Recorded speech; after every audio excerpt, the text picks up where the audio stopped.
अगर आप सच होने का ढोंग करेंगे तो आज नहीं तो कल बहुत नीचे गिरेंगे।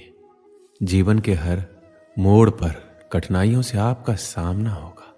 अगर आप उन कठिनाइयों से लड़ने के लिए मानसिक रूप से मजबूत होना चाहते हैं तो अपने दिमाग को प्रेरित करने वाले विचारों से सींचिए। जब तक हम अपने दर्द, गम और डर को हथियार नहीं बनाएंगे तब तक हम सिकंदर नहीं कहलाएंगे। यदि आप हारने की हिम्मत रखते हैं तो आप जीतने की कला बखूबी जानते हैं। तरक्की सिर्फ चाहने से नहीं, सही निर्णय और लगातार मेहनत करने से मिलती है। यदि आप ऊंचाई पर पहुंचना चाहते हैं तो आपको हर उन विचारों और बातों से हल्का होना होगा जो आपको भारी कर देते हैं। इस धरती पर कुछ भी मुश्किल नहीं है। मुश्किल है तो बस ये मानना कि कुछ भी मुश्किल नहीं है। चेहरे की रंगत से सिर्फ आदमी निखरता है, लेकिन मन की रंगत से आदमी और उसका भविष्य दोनों निखरता है। इसी को सफेद झूठ बोलना कहते हैं। इसी सफेद झूठ के चक्कर में लोग वह नहीं कर पाए जो वो कर सकते थे। हमेशा इस बात को याद रखिएगा कि जीवन की सबसे बड़ी खुशी उस काम को करने में है जिसे आपका दिल करने के लिए इजाजत दे, वरना उस काम को हाथ मत लगाइएगा जिसे आपका दिल करना ही ना चाहे। अगर आपसे कोई कहे कि ये काम तुमसे नहीं हो सकता तो उसका सीधा सीधा यही मतलब होता है कि इस काम को तुम्हारे सिवाय कोई और नहीं कर सकता। अगर आप किसी के एहसान तले नहीं रहना चाहते तो आप दिल और दिमाग से इतने मजबूत बनिए कि आपको कोई भी किसी तरह मुसीबत में ना ला सके। आप डटकर खड़े रहें तब तक जब तक मुसीबत टल ना जाए।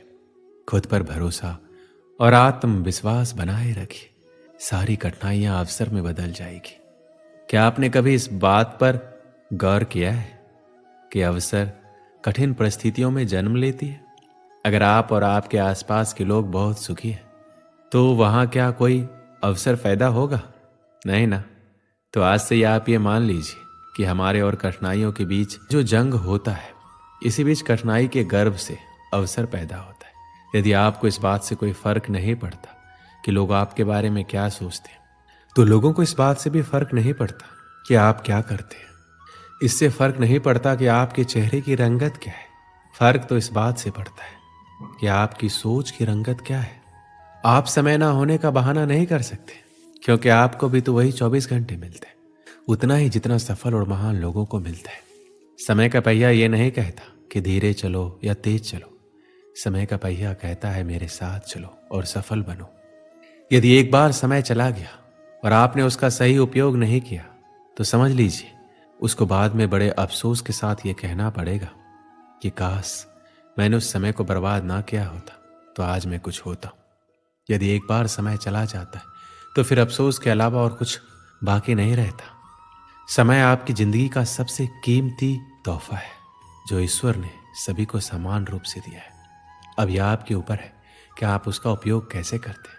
ध्यान देने वाली बात यह है कि समय का हर पल आपके लिए एक अवसर है और इस अवसर का फायदा उठाकर आप कुछ भी अच्छा हासिल कर सकते हैं। यदि आप हर पल का सही उपयोग कर पाते हैं तो आपको सफलता की ऊंचाइयों को छूने से कोई नहीं रोक सकता।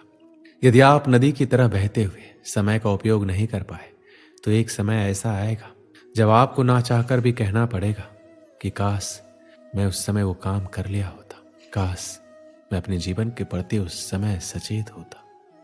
कहीं आपके जीवन में ऐसा तो नहीं हो रहा? कहीं आपके जीवन के समय रूपी खेत की लहराती फसल को कोई चिड़िया तो नहीं चुग रही? अगर ऐसा है तो उस चिड़ियों को तुरंत उड़ा दीजिए और बचा लीजिए अपने फसल को, बचा लीजिए अपने खुशी भरे जीवन को, वरना एक ही वाक्य आप जीवन भर दोहराते रहेंगे कि काश मैंने उस समय ये कर लिया होता। जीवन का हर पल एक अवसर है और इस अवसर को कभी भी हाथ से जाने नहीं देना चाहिए। जीवन के हर पल को उससे जुड़े प्रत्येक कार्य को पूरे मन के साथ करना चाहिए।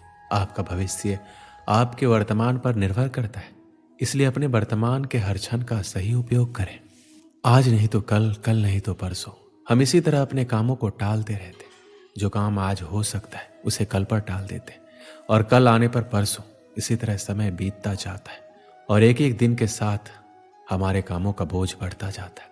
जैसे जैसे हमारे कामों का बोझ बढ़ता जाता है तो हम उन कामों को करना ही छोड़ देते और ऐसे में कई बार हम अपने जरूरी काम भी नहीं कर पाते और फिर बाद में उसी का अफसोस करते। अपने आलस को अपनी जिंदगी से दूर रखें और उस काम को आज ही निपटा लें, कल पर ना छोड़ें। एक समय की बात है, एक राजा एक दिन अपने राज्य के भ्रमण पर निकलता है। कुछ दूर टहलते हुए जाता है कि उसे एक गरीब आदमी मिलता है। उसकी हालत बहुत ही खराब थी, फटे पुराने कपड़े और पूरा शरीर गंदगी में लिप्त था। राजा को उस पर दया आती है। राजा अपने राज्य में ऐसे इंसान को देखकर परेशान हो जाता है कि उसके राज्य में बहुत तकलीफ में। फिर राजा ने एक निर्णय लिया कि उस गरीब के घर में चुपके से सोने की कुछ मोहरें रखवा देगा। उस दिन जब रात होती है तो रात के अंधेरे में राजा अपने गुप्तचर को आदेश देता है कि जाओ उस गरीब के घर में सोने की 1000 मोहरें चुपके से रखाओ। और साथ ही में एक पत्र राजा देता है जिस पर लिखा होता है, मैं तुम्हारे राज्य का राजा हूं, ये सोने की मोहरें तुम्हारे लिए है। राजा पत्र इसलिए रखवाता है गरीब आदमी इतने सोने के मोहरे देखकर परेशान ना हो जाए।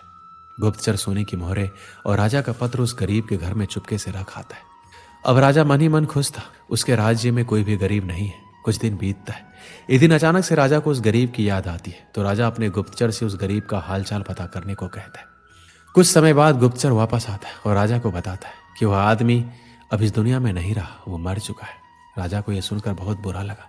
राजा ने उसके मरने का कारण पूछा तो गुप्तचर ने बोला कि महाराज वह गरीब आदमी कुछ दिन पहले बहुत खुश था, सबसे मिलता था, बातें करता था, उसके अंदर काफी बदलाव आ गया था। लोगों ने बताया कि वह अपने साथ एक पोटली लेकर घूमता रहता था, किसी को पोटली के बारे में कुछ नहीं बताता था, किसी को हाथ तक लगाने नहीं देता था।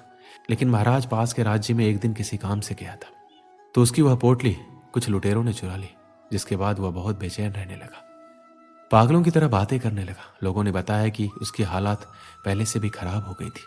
पहले तो वह लोगों के बीच में बैठता था, बातें करता था, लेकिन जब से उसकी पोटली चोरी हुई तब से वह किसी को भी अपने पास नहीं आने देता, इसलिए कोई भी चाहकर उसकी मदद नहीं कर पा रहा था।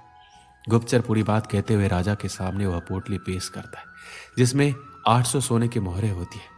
राजा इन मोहरों को देखकर पहचान जाता है कि ये वही मोहरें थी जो राजा ने उस गरीब के घर में रखवाई थी, परंतु राजा ने तो 1000 मोहरें रखवाई थी, ये तो सिर्फ 800 है। राजा समझ जाता है कि वह गरीब आदमी 200 मोहरों की पोटली को लेकर घुमा करता था, जिसके चोरी हो जाने के बाद वह सदमे में चला गया और आखिरकार उसकी मौत हो गई। मुझे पता है कि आप क्या सोच रहे हैं। यही ना कि गरीब आदमी पागल था, 800 मोहरें बची थी, उसे अपना जीवन बेहतर बना सकता था, यही सोच रहे हैं आप। लेकिन अगर मैं यही सोने की मोहरें हटाकर उसे वक्त बोल दूं तो जो थोड़ा सा गया है लेकिन ज्यादा आना भी बाकी है। मैं इस कहानी के माध्यम से आपको यही समझाना चाहता था, जो खराब हो चुका है उसके बारे में सोचकर खुद को बर्बाद मत करो, जो बचा है उसे संवार लो। आशा करते हैं कि आप अपनी जिंदगी एक दिन जरूर संवार लेंगे। दोस्तों, इस वीडियो में बस इतना ही। मिलते हैं अगले वीडियो में, अपना ख्याल रखिएगा। जय श्री कृष्ण।